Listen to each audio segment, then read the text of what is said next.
Perkenalkan,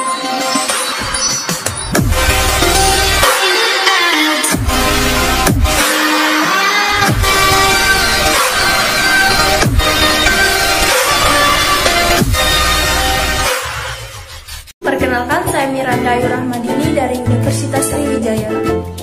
Saya Mira Rahmawati dari Universitas Sriwijaya. Saya Anggi Septiani dari Universitas Sriwijaya. Tujuan pembelajaran: mahasiswa mampu membahas enzim restriksi vektor dan sel inang. Prosedur proyek: 1. Carilah dan pahami materi tentang enzim restriksi. 2. Carilah dan pahami materi tentang vektor. 3. Carilah dan pahami materi tentang sel inang. 4. Edit video yang didapat dengan semenarik mungkin.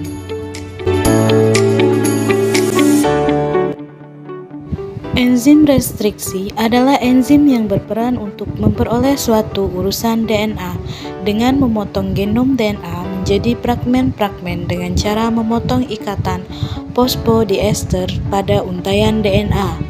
Enzim restriksi yang diproduksi oleh bakteri dinamakan endonuklease yang secara tipikal mampu mengenali 4-8 BP urutan nukleotida yang spesifik.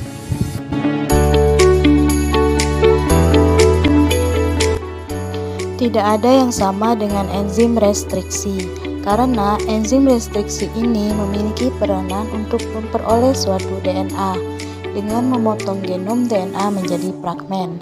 Selain itu, enzim yang lain memiliki fungsi atau peranan yang berbeda dengan enzim restriksi. Salah satu contohnya pada enzim ligase memiliki peranan mengkatalis pembentukan ikatan fosfodiester antara ujung 5-fosfat dan 3-hidroksil pada DNA.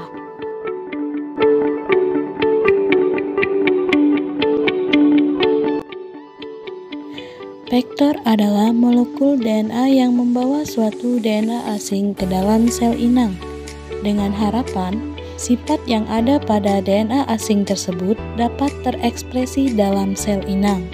Salah satu vektor yang bisa digunakan untuk membawa molekul DNA asing masuk ke dalam sel inang adalah plasmid.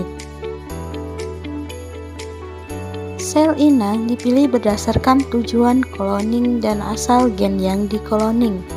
Karakteristik sel inang yang baik antara lain memiliki laju pertumbuhan yang cepat, tumbuh dalam jumlah banyak, non-patogenik, genom telah dipetakan, dapat menerima vektor, dapat menjaga stabilitas gen asing, dan dapat mengekspresikan gen asing. Sel inang prokariot yang umumnya digunakan adalah Escherichia coli. Cara kerja enzim restriksi. Enzim restriksi yang biasa digunakan dalam laboratorium biologi molekuler memotong molekul DNA pada situs pengenalan dan menghasilkan salah satu dari ketiga jenis pola hasil pemotongan. Ketiga hasil pemotongan enzim restriksi sebagai berikut. Yang pertama, ujung menggantung 5. Enzim restriksi memotong secara asimetri pada situs pemotongan, menghasilkan hasil pemotongan memanjang pada ujung 5. Contoh enzim yang menghasilkan ujung menggantung 5 adalah BAMHI.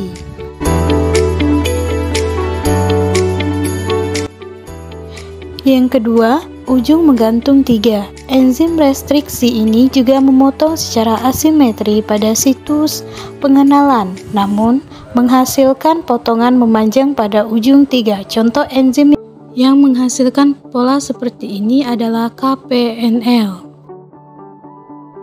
Yang ketiga, ujung tumpul.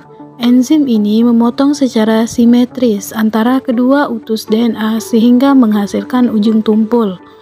Contoh enzim yang menghasilkan pola seperti ini adalah SMAL.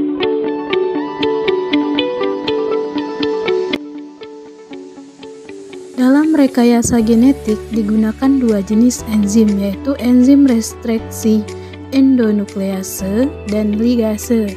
Enzim restriksi Endonuklease berfungsi untuk memutus ikatan gula fosfat DNA dan memotong nukleotida yang spesifik pada DNA.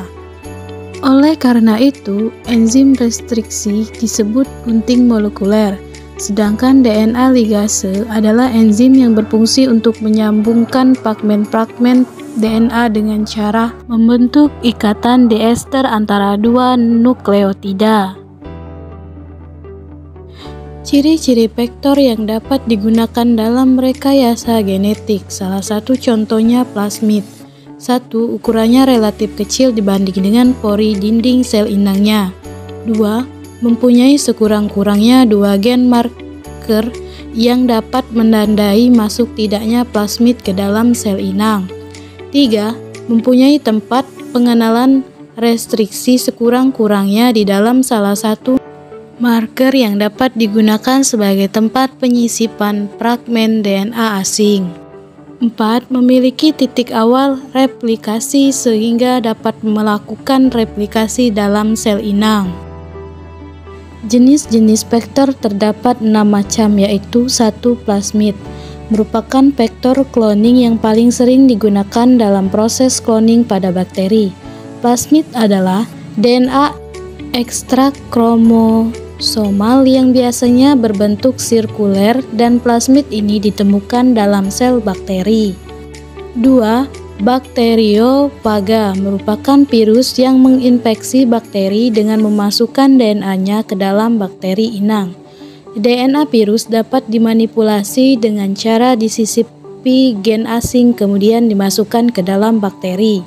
Yang ketiga, cosmid merupakan kombinasi dari beberapa bagian vektor plasmid dan situs COS, bakteriofag lambda. Cosmid memungkinkan DNA target masuk ke dalam kepala lambda. Yang keempat, vektor YAC merupakan vektor yang dikembangkan untuk mengkloning segmen DNA yang sangat besar. 5. Virus hewan. DNA virus hewan dapat dimanipulasi untuk memasukkan DNA asing ke dalam sel hewan yang dibudidayakan. Yang keenam, virus tumbuhan. Virus ini dapat dimanipulasi untuk memasukkan DNA asing ke dalam sel tumbuhan.